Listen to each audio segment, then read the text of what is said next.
Dios les bendiga en esta hora, mis apreciables estudiantes del curso de apologética.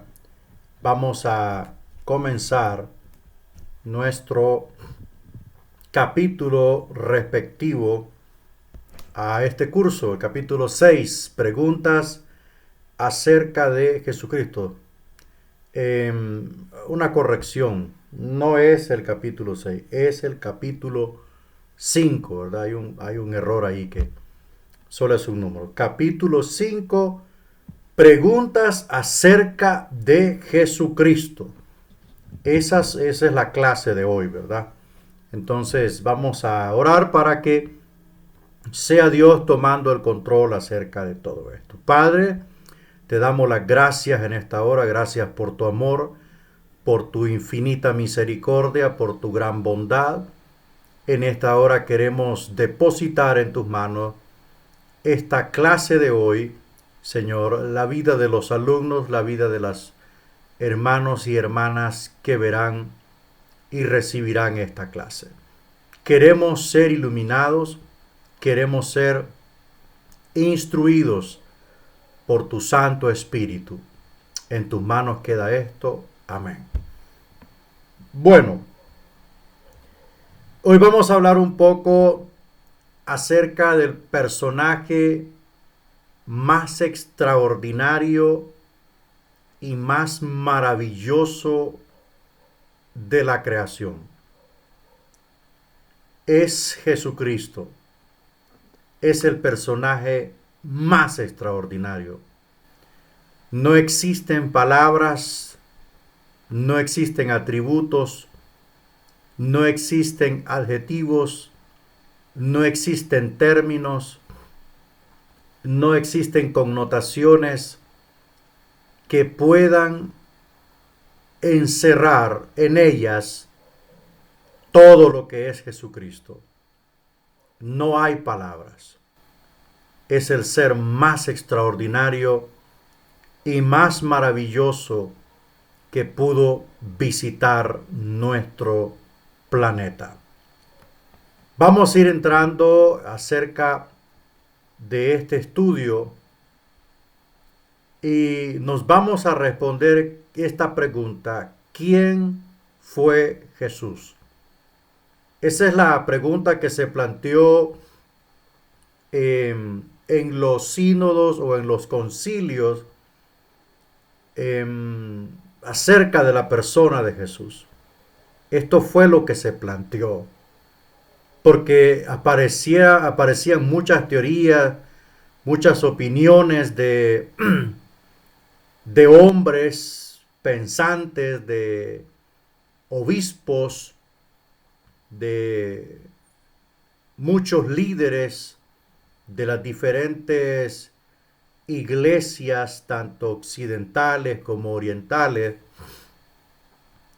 Y esta es la pregunta este es el tema que fue llevado a discusión en estos concilios. El credo niceno en el año 325 establece la creencia común de todo cristiano ortodoxo de que Cristo fue plenamente Dios y plenamente hombre. O sea, el credo niceno fue aceptado y declarado como tal en ese concilio de Nicea, en el año 325, por allí, gracias al aporte de un líder prominente llamado Atanasio. Atanasio escribió de pluma y papel el credo donde decía que Jesús fue engendrado por el Padre, donde decía que Jesús era increado, donde decía que Jesús poseía la misma naturaleza del Padre, y donde decía que Jesús era 100% hombre y 100% Dios, demostrando con esta declaración que Jesús es y fue la única persona que tuvo dos naturalezas en sí. Entonces, este credo, aportado por Atanasio, llegó al común acuerdo entre todos los obispos en ese concilio universal, que esa en verdad era el punto de partida para tomar en cuenta que la segunda persona de la triunidad, Jesús de Nazaret, era también divino. Obviamente se escucharon muchas opiniones, muchas teorías, muchos comentarios, incluso muchos credos en donde había mucha divergencia en cuanto a esas ideas. Otros decían que solo tenía una naturaleza, otros decían que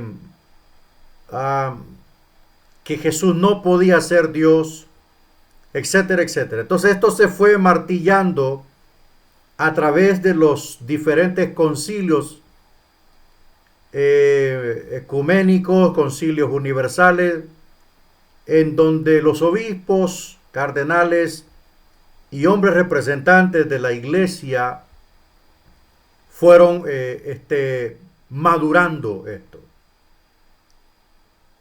Sabemos por revelación bíblica y que confiamos plenamente en la inerrancia de la Biblia, o sea que la Biblia no se equivoca y que la Biblia posee autoridad divina, de que según su contenido y sus demostraciones, Jesús es 100% Dios.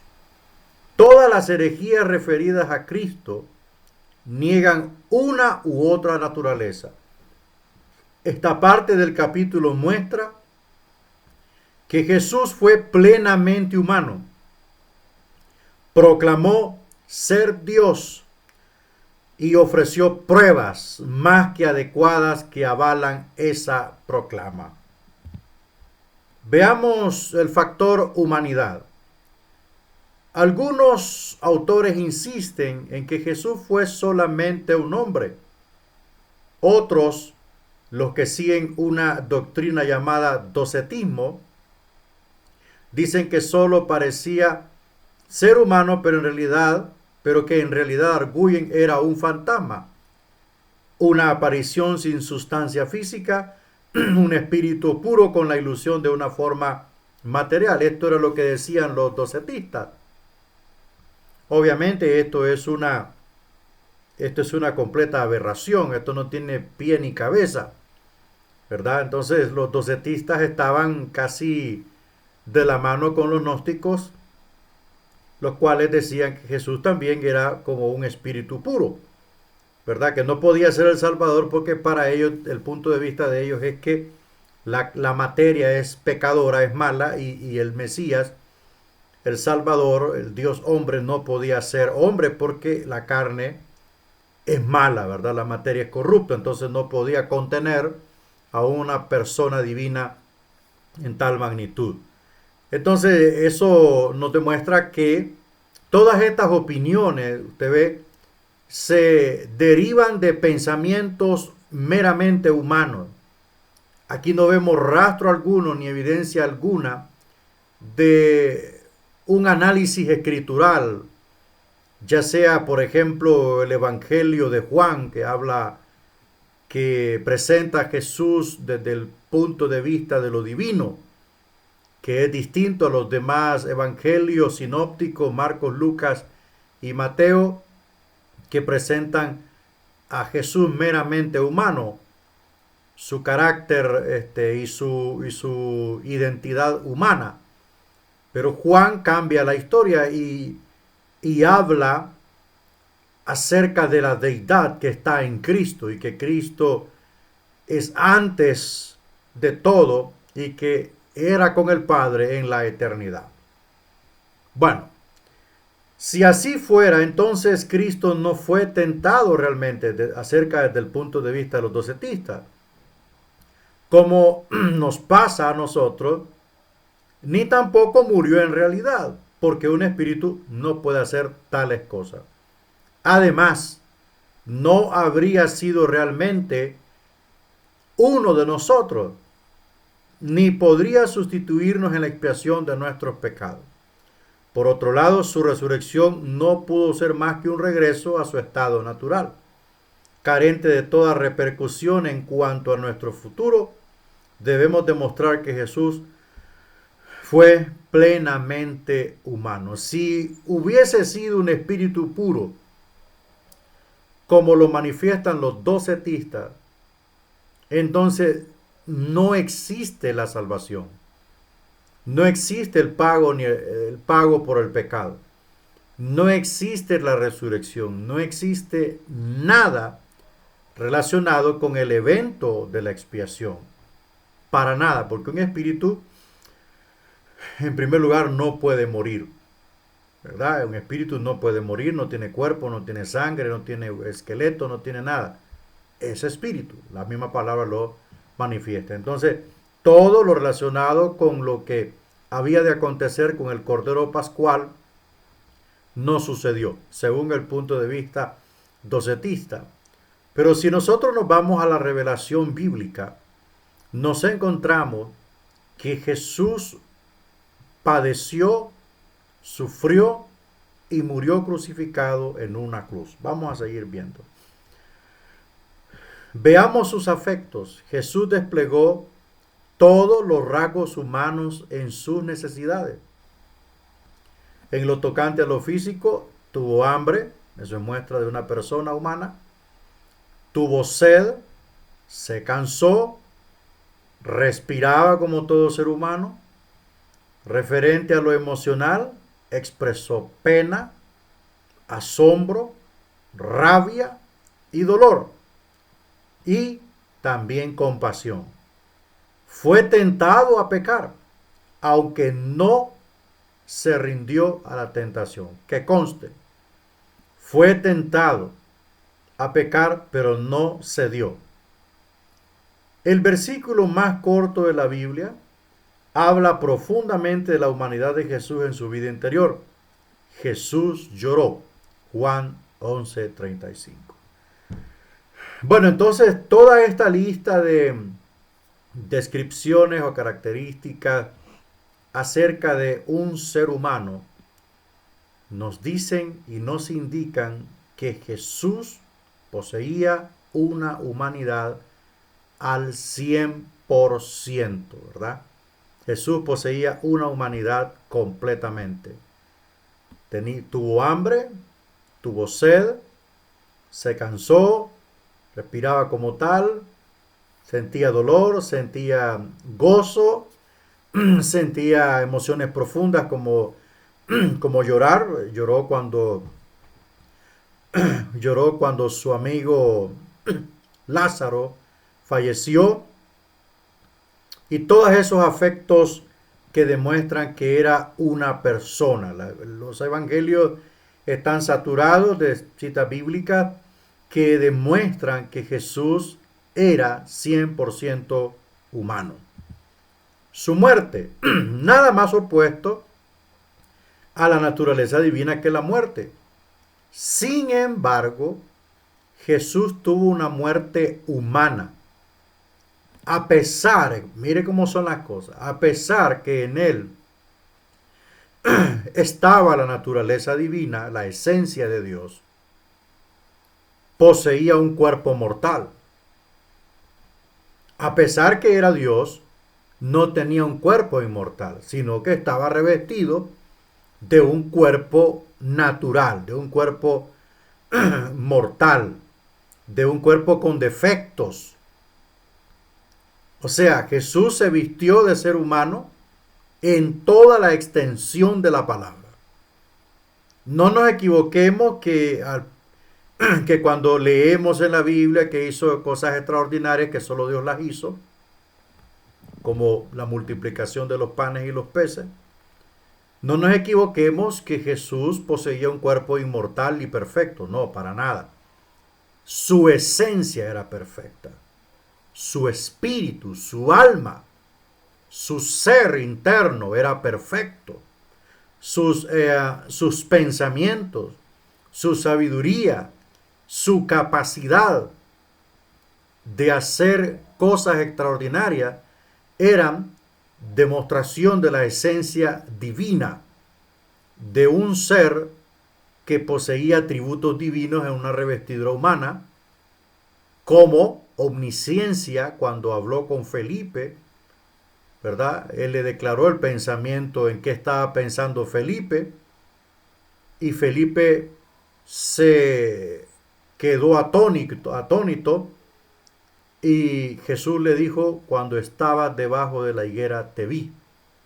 Y la distancia entre ellos era demasiado lejos para poder ver a Felipe con tanta claridad. Entonces, esto nos puede decir que también poseía omnividencia, poseía omnisciencia, omnipotencia, ¿verdad? Tenía ese poder grandioso que solo Dios lo tiene. Entonces, en una revestidura humana, Jesús tenía todos estos atributos divinos que solo pueden ser parte de, como ya hemos venido sosteniendo en este estudio, de una causa infinita, ¿verdad? Que es diferente a una causa finita. Entonces, este era Jesús, revestido en un cuerpo humano, normal, con defectos, que sudaba, que malolía, que era un cuerpo normal, ¿verdad?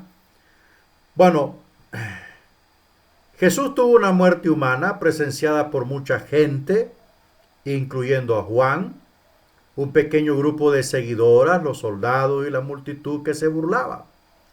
Su muerte fue también confirmada por los verdugos profesionales de Roma. Fue enterrado de acuerdo con las costumbres de la época en una tumba, ¿verdad? Imposible ser más humano que eso. Eso demuestra que ese cuerpo humano Jesús lo necesitaba para pagar el precio por el pecado de la humanidad. Eso era necesario, ¿verdad?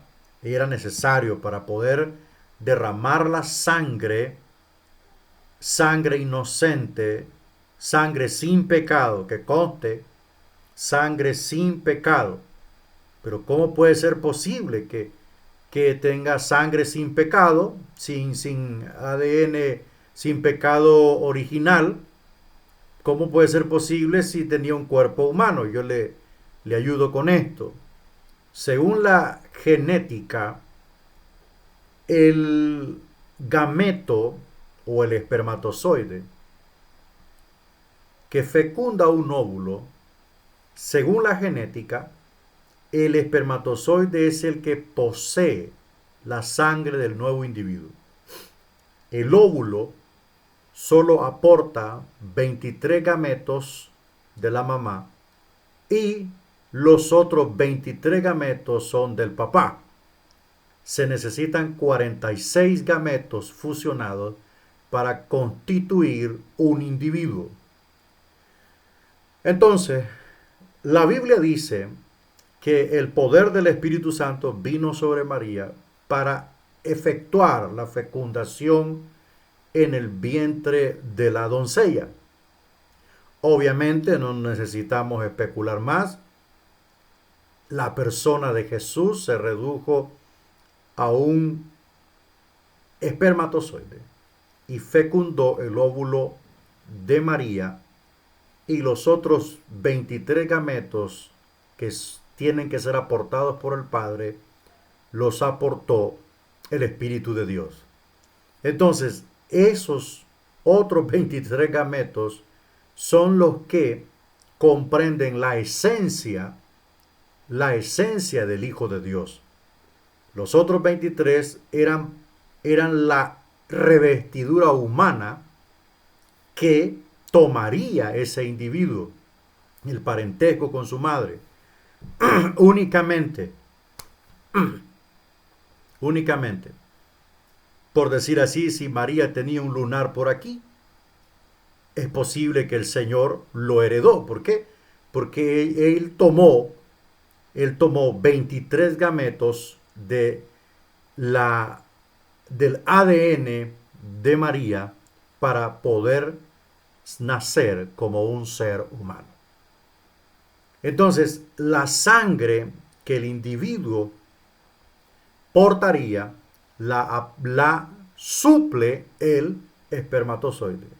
Y ese espermatozoide no fue engendrado, ni producido, ni depositado por voluntad humana, sino que fue obra del Espíritu Santo de Dios. Entonces, por lo tanto, ese individuo nacería sin pecado original, sin pecado hereditario, sin el pecado de Adán en su sangre. Por eso Jesús no pudo ceder a la tentación, porque no poseía esa debilidad moral ni en todos los sentidos. Por eso Jesús no podía enamorarse de ninguna mujer, porque no tenía eso, no lo poseía. Su cuerpo no era para procrearse, como lo ha querido demostrar la ciencia y todos los ateos del mundo. Él no podía enamorarse de ninguna mujer. ¿Por qué? Porque su esencia, su Jesús interior, era Dios. Entonces no tenía activo esa naturaleza de procreación porque la esencia de él era Dios, era perfecto en santidad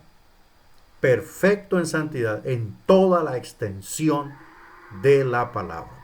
Entonces, por lo tanto, ese individuo viviría entre nosotros sin pecado, sin pecar. Nació, creció, se hizo adulto, vivió entre nosotros o vivió en medio del pueblo de Israel y él nunca en su vida, pero ni en la más mínima expresión ofendió a Dios. Ni en su vocabulario, ni en una expresión de arrebato, nada. En Jesús no había explosión de ira para pecar. En Jesús no había impulsos violentos para hacer daño. No había eso. No existía eso. Así de sencillo. Parece difícil poder entender esto, pero la gente tropieza con respecto al tema de la cristología o de la deidad de Cristo porque desconoce la profundidad de las escrituras y el misterio de la encarnación del Hijo de Dios. Nosotros como estudiantes de Biblia debemos ir más allá, amén, debemos anhelar, profundizar más en esto. Por eso es importante leer libros de hombres prominentes que tienen un grado de sabiduría mayor, como Samuel Pérez Milós, ¿verdad? Que es un teólogo de primer nivel y está escribiendo muy buena literatura para pastores, líderes y el pueblo de Dios en general. Entonces, esto es importante poder ir más allá de lo que meramente sabemos. Hay cristianos que no saben absolutamente nada acerca de la encarnación del Hijo de Dios. No saben para nada. No tienen ni la más pizca idea. Entonces debemos nosotros anhelar, aprender y buscar conocer más acerca de la encarnación del Hijo de Dios. Sintetizo esto. Jesús tuvo un cuerpo normal, obviamente con parentesco de su mamá, María. José no tiene nada que ver ahí. José lo único que hizo fue legalizar su paternidad sobre Jesús. Pero nada, él no era el padre biológico. El padre biológico era el Dios de Israel. Entonces, Él era el único hombre con la capacidad de decir no al pecado. Y sin embargo, fue tentado con poder. Veamos ahora su deidad. Obviamente hablar de la deidad de Jesús es un tema extremadamente profundo, amplio. Se ocupan volúmenes enteros para hablar de esto. Pero vamos a hablar lo que podamos acerca de esto. Primero, Jesús expresó repetidas veces que era Dios, cosa que examinaremos junto con las pruebas que ofreció para avalar esos dichos. ¿Quién decía ser Jesús?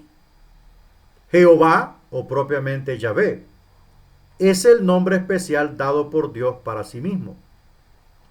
En el Antiguo Testamento hebreo se escribe simplemente con 4 letras, YHWH, ¿verdad? Que más adelante los masoretas, que fueron los que escribieron el códice del Antiguo Testamento hebreo, ¿verdad? Los masoretas, ellos le agregaron vocales a este tetragrama, porque esto es un tetragramatón hebreo que tiene un significado el que existe por sí mismo. Entonces los masoretas cuando construyen el canon del Antiguo Testamento, lo transcriben, le agregan vocales al tetragramatón YHWH para que se pronuncie Yahweh, ¿verdad? Yahweh. Ese es el nombre en el original, ¿verdad? Hebreo. Y era considerado tan santo que el judío no lo pronunciaba. Aquellos que lo escribían, o los copistas, o los que hacían traducciones, aquellos que lo escribían tenían que realizar primero una ceremonia especial. ¿Cuál ceremonia era esta? Antes de llegar a la palabra Yahweh o al tetragrama, ellos se movían del lugar donde estaban escribiendo, iban a una fuente de agua limpia que tenían allí, se lavaban las manos desde su antebrazo hasta las manos, se lavaban la cara y se lavaban los pies. Ese era como un rito de purificación ante escribir el nombre tan solemne del bendito. Los judíos han expresado cualquier cantidad de nombres al Señor. Otro nombre dominante en el Antiguo Testamento es Elohim, ¿verdad? Elohim. Otro nombre que aparece cuando se transcribe el Antiguo Testamento al arameo, que es una de las versiones conocidas como la Peshita, se le nombra Adonai. Entonces, ese nombre para ellos era demasiado solemne, santo y especial, que ellos se sentían indignos solamente de escribirlo así nomás. Tenían que realizar un acto. Eso fue lo que ocurrió con los eruditos en Alejandría que tradujeron el Antiguo Testamento del hebreo al griego. Los 70 eruditos en Alejandría, Egipto, ¿verdad? Allí ellos cuando transcribieron del hebreo al griego, cuando llegaban a la palabra Yahweh, hacían ese rito. Bueno, Yahweh es el nombre revelado a Moisés cuando Dios dijo, yo soy el que soy. Eso está en Éxodo 3:14. Y su significado tiene que ver con la autoexistencia de Dios. Como yo le dije, el que existe por sí mismo. Dios es la causa infinita. y es la causa incausable. O sea, nadie causó a Dios.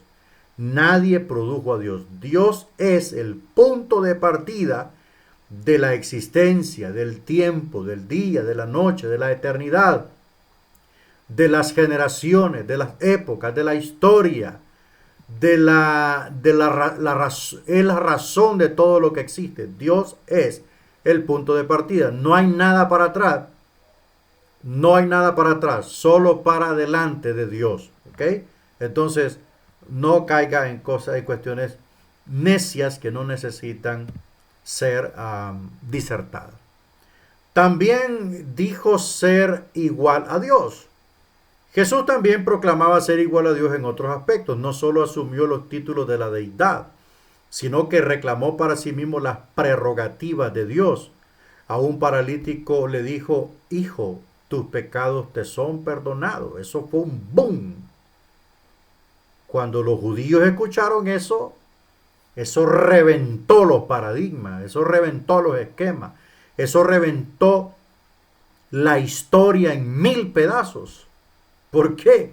Porque el único que habían conocido que tenía la autoridad y capacidad moral para perdonar los pecados, como Dios, aparece aquí Jesús de Nazaret y le dice al paralítico: hijo, tus pecados te son perdonados.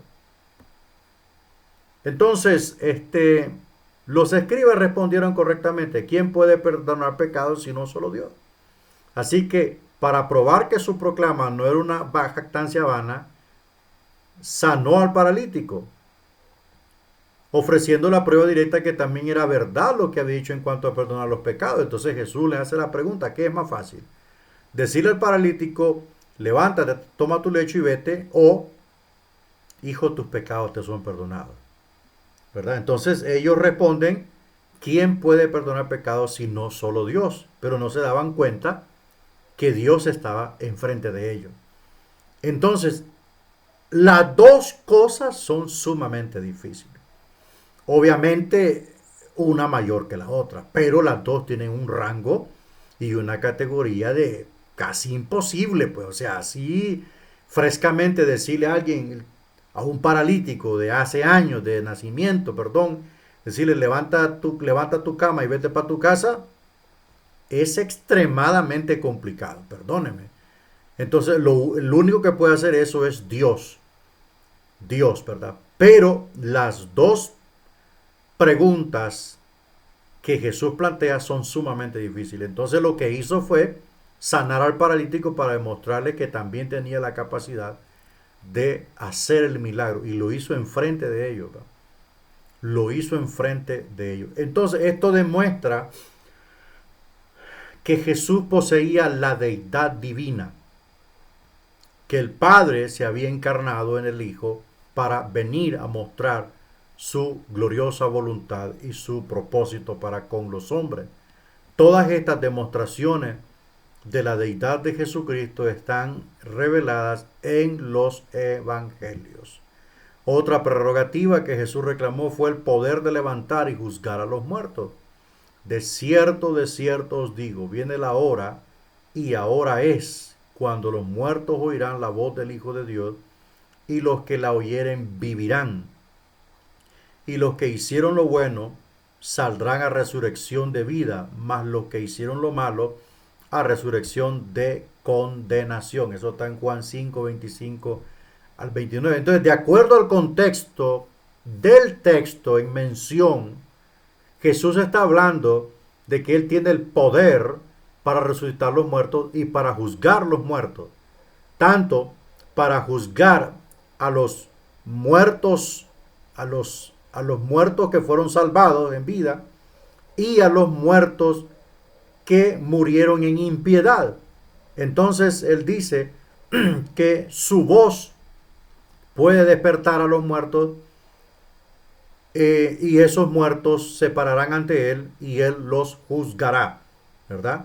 Jesús eliminó toda duda de que pudiera haber al respecto cuando agregó: porque como el Padre levanta a los muertos y les da vida, así también el Hijo a los que quiere da vida.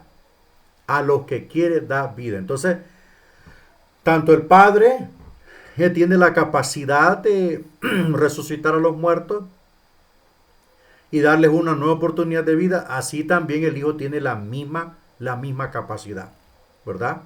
Tiene la misma capacidad. Usted puede ver el ejemplo cuando resucitó a Lázaro, lo trajo a la vida, ¿verdad? Y Lázaro vivió un tiempo más.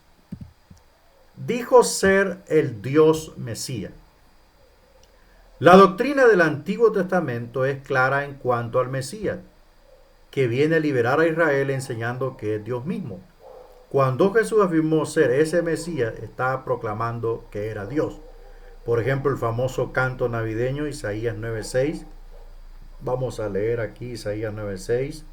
Dice, porque un niño nos es nacido, un hijo nos es dado, y el principado sobre su hombro, o sea que será un rey, y se llamará su nombre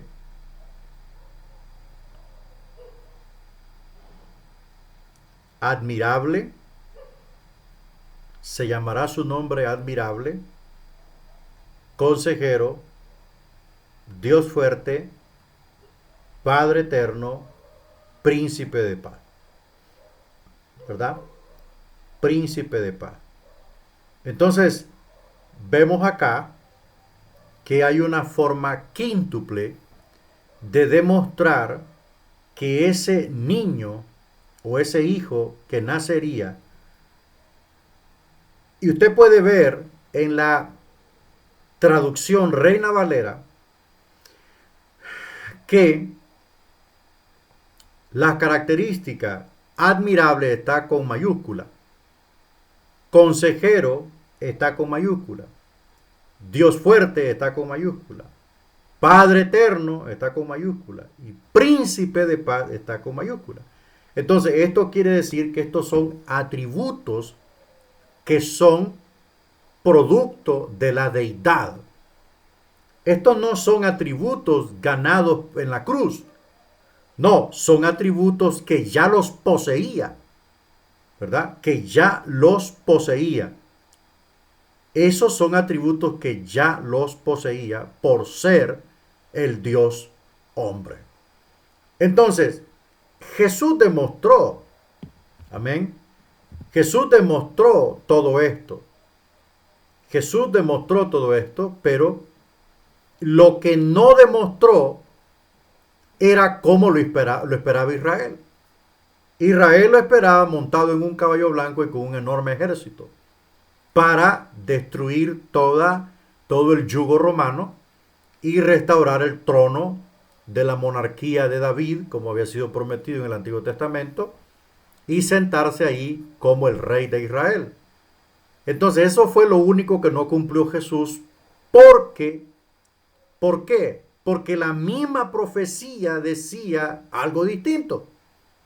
La profecía decía, alégrate hija de Sión, he aquí tu rey viene a ti, montado sobre un pollino hijo de asna. Entonces, ¿qué sucede cuando un rey entraba montado sobre un burrito? Eso indicaba que era un rey de paz. Era un rey de paz, no iba sobre un caballo blanco, sino que iba sobre un burrito. Entonces, la misma profecía decía en la condición en la que llegaría el Mesías. Entonces, por lo tanto, no es que Jesús no cumplió, sino que Jesús cumplió a cabalidad la profecía cuando entró, ¿verdad? Cuando entró aproximadamente el 4 de abril del año 33 a Jerusalén montado sobre un burrito, hijo de asna que nunca había sido montado, y entró a Jerusalén, ¿verdad? Entró a Jerusalén a adorar. Cuando adoraban, cuando le tocaba adorar a los hombres, en esa fecha subió Jesús o entró a Jesús a Jerusalén. Entonces Jesús cumple correctamente la escritura, ¿verdad? Cumple correctamente la escritura y quien no identificó y quien no discernió esto fueron los maestros de Israel, los doctores de la ley y todos los religiosos de Israel no distinguieron esto porque ellos lo esperaban montado sobre Ellos estaban más desesperados por deshacerse del yugo romano que por esperar con ansias la bienaventurada llegada del Mesías. El Mesías llegó, cumplió, murió y se fue, resucitó y se fue. Y ellos no se dieron cuenta. No se dieron cuenta que lo siguen esperando hasta el día de hoy. Hasta el día de hoy. Entonces Jesús era el Dios Mesías. Dijo aceptar adoración, ¿verdad? Dijo aceptar adoración. El Antiguo Testamento prohíbe adorar a alguien que no sea Dios. Eso está en Éxodo 21 al 5. Bueno, usted puede leer ahí la cita bíblica en su, en su casa. Puede leer la cita bíblica, Deuteronomio 5, 6 al 9. El nuevo concuerda con eso y demuestra que los hombres rehusaron adorar, ¿verdad? Hechos 14, 15. Como lo hicieron los ángeles, Apocalipsis, bueno. Pero Jesús aceptó la adoración en numerosas ocasiones. Un leproso sanado lo adoró, Mateo 8:2, y un gobernante se arrodilló ante él para pedirle algo. Después de calmar el viento, entonces los que estaban en la barca vinieron y le adoraron, diciendo verdaderamente eres hijo de Dios. Entonces aquí podemos ver que Jesús recibe adoración, pero fíjese que hay otros versículos en el Antiguo Testamento donde un personaje recibe adoración. Por ejemplo, el varón extraordinario que se le apareció a Josué antes de derrotar o de conquistar Jericó. Ese varón le dijo a Josué que, que él era el príncipe del ejército de Jehová.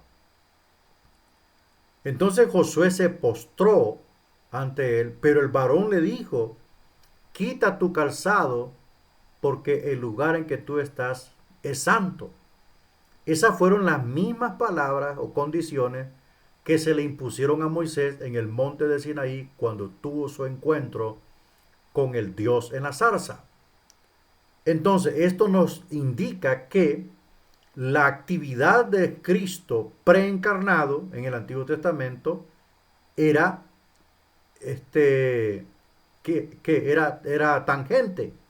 O sea, antes de ser Jesús, el ser humano, Cristo, ¿verdad? Preencarnado, el Hijo de Dios, también tuvo actividad en el Antiguo Testamento y recibió adoración.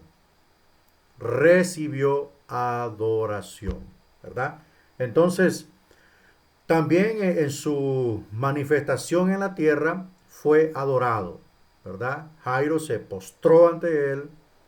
Eh,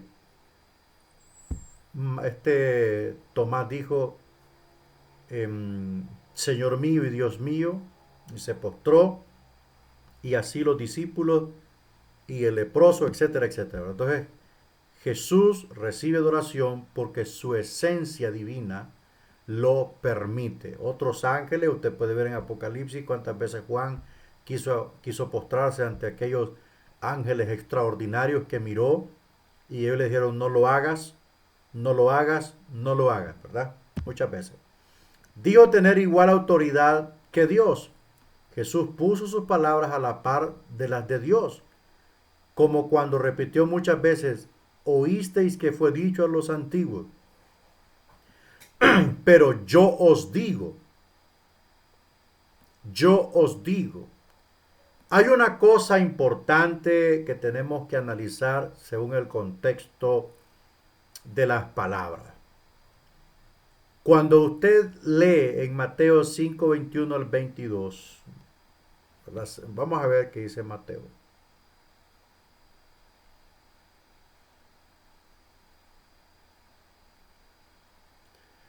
Dice, oísteis que fue dicho a los antiguos, no matarás, y cualquiera que matare será culpable de juicio. Pero yo os digo que cualquiera que se enoje contra su hermano será culpable de juicio, y cualquiera que diga necio a su hermano será culpable ante el concilio, y cualquiera que le diga fatuo quedará expuesto al infierno de fuego. Entonces, hay una cosa importante aquí. Aquí pareciese que Jesús está contradiciendo lo que dicta la ley. El problema que este dicho dice, oísteis que fue dicho a los antiguos. O sea, todas las veces que Jesús se refirió a las escrituras del Antiguo Testamento o de la Torá, ¿verdad? O de la ley de Dios, él nunca se refirió así. Siempre se refirió como, por ejemplo, como está escrito. Como está, pero aquí dice, oísteis que fue dicho a los antiguos. Pero ¿quiénes dijeron esto? ¿Quién dijo esto a los antiguos? O sea, a las generaciones pasadas. Estos fueron dichos rabínicos que se sumaron al par de la ley. Y la mayoría de estos dichos rabínicos y opiniones de rabinos son parte del Talmud judío, que es considerada la segunda autoridad de Israel, a la par de la ley.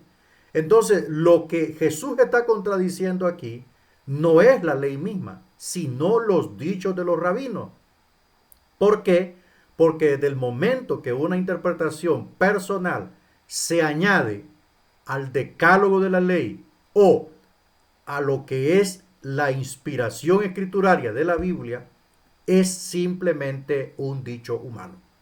Entonces, el asunto está de que este dicho humano se formuló como una ley y se le enseñó al pueblo que debía guardarla como una ley. Entonces, por lo tanto, Jesús viene y dice, yo os digo, mire, eso, el único, el único que ha utilizado el yo en toda la historia de la Biblia es Jesús. El primero fue Dios y el segundo fue Jesús. De ahí ningún profeta se atrevió a utilizar el pronombre personal yo. Nadie tiene la autoridad después de Dios para usar el yo en la Biblia. Entonces Jesús demuestra que tiene la misma autoridad del Padre. Entonces, muchas de las cosas que Jesús quebrantó no fue la ley de Moisés, sino que fue la ley de los rabinos. La ley de los rabinos. Lo cuestionaron por comer con las manos sucias. Fue la ley de los rabinos. ¿Verdad? En cierta ocasión Jesús les lanzó una pedrada al pecho y les dijo, ustedes imponen cargas al pueblo que ustedes mismos ni con los dedos las quieren tocar. Entonces, esos dichos de personajes de gran abolengo y de gran autoridad religiosa, fueron compilados en un libro llamado el Talmud judío. Entonces eso fue lo que quebrantó Jesús, no fue la ley. Bueno, eh, Dios le dio 10 mandamientos a Moisés, pero Jesús dijo, un mandamiento nuevo os doy. Ahí está. O sea, esto es diferente, miren. Esto es súper diferente. Un mandamiento nuevo os doy. O sea, aparte de los que ya están, hay otro mandamiento. ¿Quién podía tener la capacidad de añadir, de completar la revelación? Solamente Dios. Y en esta ocasión fue su Hijo amado, Jesucristo. Y el nuevo mandamiento es que os améis unos a otros. ¿Verdad? Bueno. Vida milagrosa y sin pecado. El mismo curso de la vida de Cristo. Bueno, aquí ya lo mencionamos en las primeras diapositivas. Jesús vivió sin pecado y era un ser omnipotente que tenía la capacidad de hacer milagros de la nada. Su resurrección, la tercera vertiente de pruebas que apoyan a Jesús en cuanto a que es Dios, es la mayor y más grandiosa de todas. Nada como esto es proclamado. Bueno, la resurrección de Jesucristo es extraordinariamente increíble. ¿Por qué? Porque si nosotros repasamos la historia del Antiguo Testamento, encontraremos poca evidencia, algunos casos remotos de resurrección. Por ejemplo, Elías resucitó uno, Eliseo resucitó otro, este, los, los huesos, los huesos de Eliseo resucitaron a una persona que la tiraron ahí, ¿verdad? Porque venían las bandas de los madianitas y iban a enterrarlo y lo tiraron ahí y se zafaron, ¿verdad? Por miedo a los madianitas y el tipo volvió a la vida. Entonces son pocos los eventos relacionados con una resurrección. El problema es que todos los eventos de resurrección que podemos encontrar antes de Cristo, lo vamos a encontrar ocasionado por otra intervención, por la intervención de un enviado de Dios, obviamente. Pero esta resurrección es sin paralelo. ¿Por qué? Porque Él mismo volvió a la vida. Nadie fue a orar por Jesús. Nadie fue a clamar, nadie fue a ayunar, nadie fue a hacer vigilia. Él dijo, voy a morir, pero al tercer día volveré. Y así sucedió. Entonces su resurrección, aparte que es la primicia de los muertos, la primera resurrección, que tiene que ver con el plan de Dios es Jesús, es la primicia. Entonces, su resurrección es sin paralelo en la historia. Él resucitó corporalmente, carne, hueso, alma y espíritu. Obviamente ya no venía con el flagelo de la muerte, porque ya la muerte había quedado anulada en él. Que conste, el cuerpo con el que Jesús viene no es el mismo cuerpo con el que muere. Es un cuerpo que ya pertenece a un estado eterno. Ya es un cuerpo santificado. Ya es un cuerpo que no tiene nada que ver con el cuerpo decrépito, golpeado por el pecado y la imperfección con el que él murió. Con el que él murió. Entonces él ya no, ya ese cuerpo de él, ese cuerpo resucitado, pertenece a un estado de inmortalidad, un estado eterno. Usted ve cuando estaban los discípulos encerrados, él llegó en medio, ¿no? Él llegó en medio y dijo, pasa a vosotros, sin tocar puertas, sin nada. Él llegó en medio. Entonces ya es un cuerpo como el que va a recibir la iglesia cuando sea resucitada de los muertos y cuando sea transformada los que queden en vida. Ese es el cuerpo semejante al de la gloria de Cristo, ¿verdad? Entonces un cuerpo inmortal, eterno, que ya no envejece, ya no suda, ya no se enferma, ya no malhuele, ya no muere, ya no se duele, ya no se queja. Es un cuerpo perfecto en toda la dimensión de la palabra. Entonces con ese cuerpo Cristo vuelve a la vida, ¿verdad? Por sí solo y tiene la capacidad de aparecerse a 500 personas a la misma vez.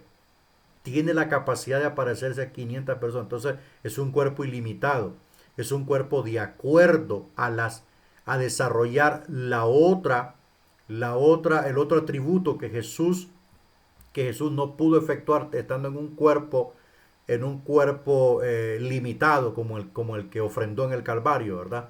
Que es la omnipresencia. Entonces, cuando Él vuelve a la vida, amén, ya él puede con ese cuerpo manifestarse a 500 personas, a 500 personas a la misma vez. Esa es el atributo de la omnipresencia. Gloria sea al Señor. La omnipresencia se pudo manifestar en el nuevo cuerpo de Cristo, un cuerpo que ya había vencido el pecado, que ya había vencido a Satanás, que ya había vencido al mundo y a la tentación. ¿Okay? Entonces con ese cuerpo glorificado ya en el estado eterno, no exaltado, no confunda el cuerpo de la resurrección con el cuerpo exaltado.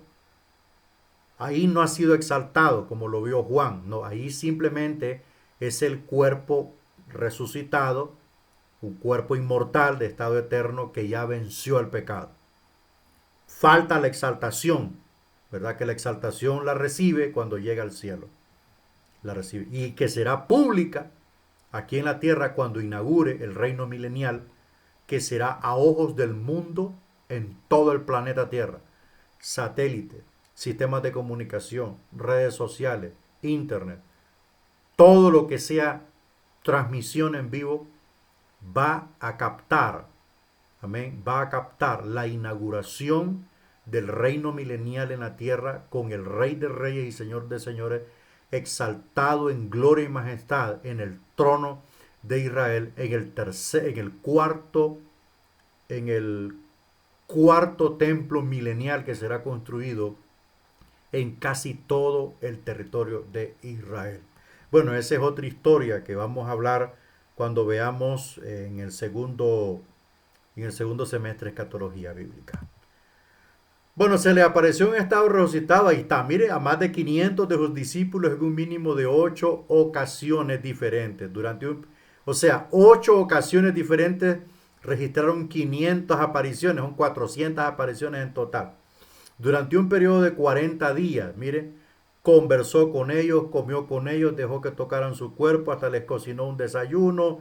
Este milagro de la resurrección cobra aún mayor significación, ya que se predijo tanto el antiguo, bueno, Jesús resucitó corporalmente, no se deshizo en gases, no se pudrió, su cuerpo no entró en necropsia, su cuerpo no se puso morado, su cuerpo no se hinchó, no se puso brillante, como dicen los forenses, no se puso brillante, no apestó, no hubo mosca, no hubo nada. Dios cuidó el cuerpo de su santo Hijo de que llegaran las moscas del demonio a poner los huevecillos ahí, aunque él estaba muy herido, ¿verdad?